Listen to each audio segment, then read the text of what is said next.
એક એક્સપિરિયન્સ તમારી સાથે શેર કરીશ. એક વખત એવું બન્યું કે મારા એક ફ્રેન્ડ હતા નીતિનભાઈ, બરોબર છે, એમની એક ફેક્ટરી હતી. હું જ્યારે બેંગ્લોર હતો ત્યારે ફ્રિકવન્ટલી રાજકોટ વિઝિટ કરતો રહેતો, મહિનામાં 1-2 દિવસ માટે આવતો. હવે એ લોકોનું એમનું કેવું હતું કે ચલો પાર્થભાઈ તમે પ્લીઝ ફ્રી થાવ તો એ સમય આવો ને, ફેક્ટરી વિઝિટ કરો ને. પણ એ દિવસ 2 દિવસનું શેડ્યુલ એટલું ટાઈટ રહેતું, ટ્રેનિંગ પ્રોગ્રામ્સ ને સેમિનાર્સ ને એ બધા લીધે સમય ના મળતો. પણ એક દિવસ હું એની ફેક્ટરી વિઝિટ કરવા ગયો. બન્યું એવું કે એ મને ફેક્ટરી વિઝિટ કરાવતા હતા ત્યારે અલગ અલગ ડિપાર્ટમેન્ટમાં લઈ જાય. તો એક ડ્રોઈંગ ડિપાર્ટમેન્ટમાં મને લઈ ગયા અને તે એમના એક એમ્પ્લોય હતા કે સરને પૂછે કે સર એકચ્યુઅલી એ લોકોએ મારા વિશે ઘણું એમના એમ્પ્લોયર્સને બધાને વાત કરી કે નહીં પાર્સલ રીતે કરે છે ને આ છે તે છે. પણ એણે કીધું કે સર આપણો પ્રોબ્લેમ છે પૂછો ને, જો કદાચ સોલ્વ થાય તો. બન્યું એવું કે એ લોકોની હાર્ડ ડિસ્ક જે છે એ ફોર્મેટ લાગી ગઈ છે, means format in the sense crash થઈ ગઈ. હવે એ 5 વર્ષનો એમનો ડ્રોઈંગનો બધો ડેટા હતો. હવે એક વિચારો કે ભાઈ ડ્રોઈંગનો ડેટા વગર કંપની કઈ રીતે મેન્યુફેક્ચરિંગ કરે. મેન્યુફેક્ચરિંગ કરવું શક્ય નથી કારણ કે એના ડ્રોઈંગ્સમાંથી જ એનું કંપની એન્જિન બનાવતી હોય, એ બધી વસ્તુ છે. એને રાતોરાત બધા એન્જિનિયર્સોના એના જે ડ્રોઈંગ ડિઝાઇનર હતા એ બધાને કામે લગાડી અને બધું વર્કઆઉટ કરવાનું શરૂ કર્યું. પણ 5 વર્ષનો ડેટા કઈ રીતે, મીન્સ એ કઈ 2 મહિનામાં તો પોસિબલ નથી. એટલે વર્ક ઓનગોઈંગ હતું. અને એના બધા જે એમ્પ્લોયર્સ હતા ડ્રોઈંગ ડિપાર્ટમેન્ટ બધા ઓન એકદમ સ્ટ્રેસમાં હતા કારણ કે ઓવર વર્કિંગ કરતા હતા નાઇટ એન્ડ ડે. મેં કહ્યું કે ચલો હું તમારી ડેટાનું રિકવરી કરી આપીશ ને એ રીતે છે. તો હાર્ડ ડિસ્ક પણ મેં લીધી. પછી મેં એમ કહ્યું કે આનું હું તમને એક સોલ્યુશન કરી દઉં, મને 45 મિનિટ આપો જસ્ટ. ઓકે ભલે ગુડ, મને કોઈ પ્રોબ્લેમ નહીં, 45 મિનિટ નહીં કે તમે 4 કલાક લઈ જાઓ, એ તો ઇશ્યુ જ નથી. મેં તો ઠીક છે, ઓકે મને હેલ્પિંગ હેન્ડ જોશે થોડા. એને બધા લોકોને મને કહ્યું પાર્થભાઈને જોઈને હેલ્પ કરજો, કઈ વાંધો નહીં. મેં કીધું મારે P3 તમારી પાસે જે કમ્પ્યુટર કે સ્ક્રેપનું PC હોય એ મને એક આપો. ઇન્ટરનેટ કનેક્શન જે છે એ હું મારે રિક્વાયર્ડ થશે. મેં 45 મિનિટમાં શું કર્યું એ જો, મેં એક જીમેલ છે, તમને કદાચ ખ્યાલ હોય તો કે જીમેલ જે છે એ આપણને 10 GB નું ઈમેલ સ્પેસ આપે છે, બરાબર છે. એ email space as a drive તરીકે યુઝ કરી શકો. પ્લસ એના જે બીજી 5 GB સ્પેસ છે એ Google drive, it's free of charge. તમારી પાસે એક જીમેલ નું આઈડી હોય તો તમે યુઝ કરી શકો. મેં એક લૂપ જનરેટ કરી એક આઈડી બનાવ્યું, એ પછી એ જ લૂપ ઉપરથી 100 આઈડી બનાવ્યું.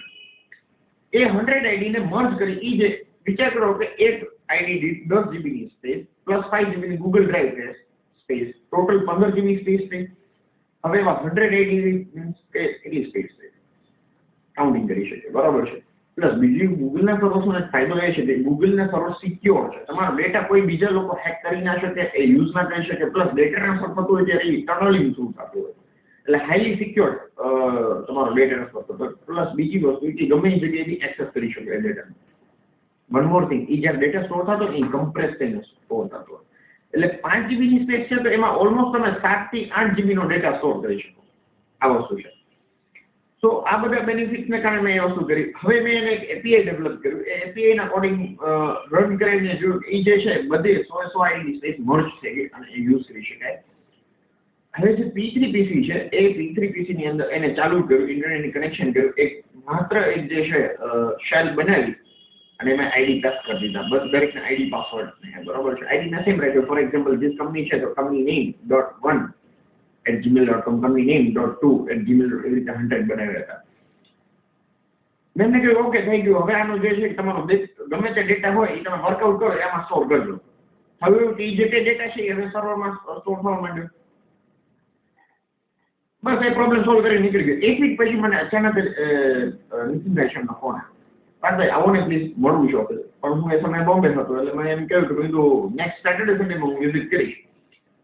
વિઝિટ કરવા ગયો તો એવું કે એને મને એમ કહ્યું કે સાહેબ હલો, તો જોયું તો ટેબલ ઉપર એને 1000 નોટની થપ્પી હતી. મેં કીધું આ શું છે? એટલે કે સર તમે આ પેલા ખીચામાં નાખો. એટલે મેં કીધું કેમ થયું શું? હું આમ શોક લે થોડો ગભરાઈ ગયો. મેં કીધું તને વાત તો નહીં કરી, આ ખીચામાં નાખો પછી જ વાત કરી, બાકી આમાં સંબંધ કરે. એટલે હું શોક થઈ ગયો થોડીક વાર. પણ મેં કીધું હાલો ઠીક છે ઓકે, કે તમે લ્યો પછી જ વાત કરીશું આપણે. એટલે મેં કીધું ઓકે. મેં ખીચામાં નાખ્યા પછી મેં કીધું હા બોલો. હવે એને કીધું પાર્થભાઈ તમે જે સોલ્યુશન આપ્યું હતું ને એ બેસ્ટ હતું અને કે માર્વેલસ, અને એ સોલ્યુશન માટે અમે એક કોટેશન કઢાવ્યું હતું. એ જે કોટેશન જે હતું એમાં અમને 2.5 લાખ રૂપિયા દીધા હતા. બીજી વસ્તુ કે સર્વર માટે એની શું ગેરંટી કે ચલો બધો ડેટા સર્વરમાં સ્ટોર થશે, એ સર્વરનો ડેટા ઉડશે નહીં. વન મોર થિંગ, સર્વર માટે મારે એક જગ્યાએ એક રૂમ આપવો પડે અને આપણે એસીમાં ના બેસતો હોય એને એસીમાં રાખવું પડે, આવું એણે મને કીધું. અને બીજી વસ્તુ એ કે સર્વર માટે મારે એક એડમિનિસ્ટ્રેટર તો રાખવો જ પડે છે, 10 થી 15,000 સેલેરી આપવો જ પડે મિનિમમ મારે. હવે વિચાર કરો મારું મેન્ટેનન્સ કેટલું થાય. હવે એ ડેટા મને કેટલો કોસ્ટલી પડે. ચલો એ કોઈ ઇશ્યુ નથી, પણ તમે જે સોલ્યુશન આપ્યું ફ્રી ઓફ ચાર્જ, હવે એ જ વસ્તુ છે તો હું તમને 1,000 ને 50,000 ના આપી શકું સાહેબ. મારે 2.5 લાખ ખર્ચવાના હતા, તો 50,000 તમે ના. અને બીજી વસ્તુ શું ખબર છે સાહેબ, તમે જે સોલ્યુશન આપ્યું ને એનાથી મારી ઇફેક્ટિવનેસ વધી. બીજું એમ્પ્લોય પાસે હું વધારે વર્ક કરાવી શકું. લેપટોપ લઈને હું એમ્પ્લોયને ઘરે મોકલતો, બરોબર, રોજ 1 કલાક જેટલું કામ અમારા જે છે હેડ છે ડિપાર્ટમેન્ટના એ બધા એમને એમ્પ્લોયને આપી દેતા. એ વર્ક કરે એ ઓટોમેટિક ક્લાઉડ સર્વરમાં જે છે ડ્રાઈવ એમાં સ્ટોર થઈ જતું. વિચાર કરો, ઘર બેઠા થઈ શકે. અગર કોઈ એમ્પ્લોય લીવ ઉપર હોય તો ઘર બેઠા બેઠા એ લેપટોપ તો એક્સેસ કરી શકે એવો કેપેબલ હોય તો એ લેપટોપમાં વર્ક કરી અને ત્યાં સ્ટોર કરી દે. તો અહીંયા જે કંપની બેઠા બેઠા જે એના હેડ છે એ રિવ્યુ લઈ લે અને કંઈ ચેન્જીસ હોય તો સૂચવી લે.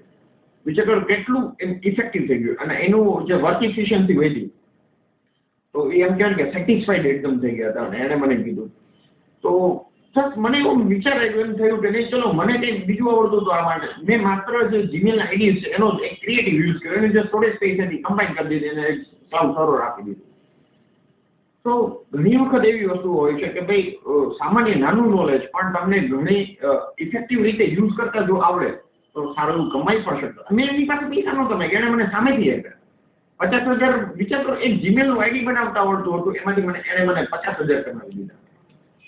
આ વસ્તુ છે, એટલે હું આ વસ્તુ શેર કરવા માંગુ છું કે ભાઈ નાના જે નોલેજ છે એ ઇમ્પોર્ટન્ટ છે. અત્યારની સદી જે છે એ નોલેજની સદી છે. જો તમારી પાસે નોલેજ હશે તો તમે અર્ન ઇઝીલી કરી શકો. પૈસા કમાવો જરાય અઘરા નથી. બરોબર છે. Thank you very much.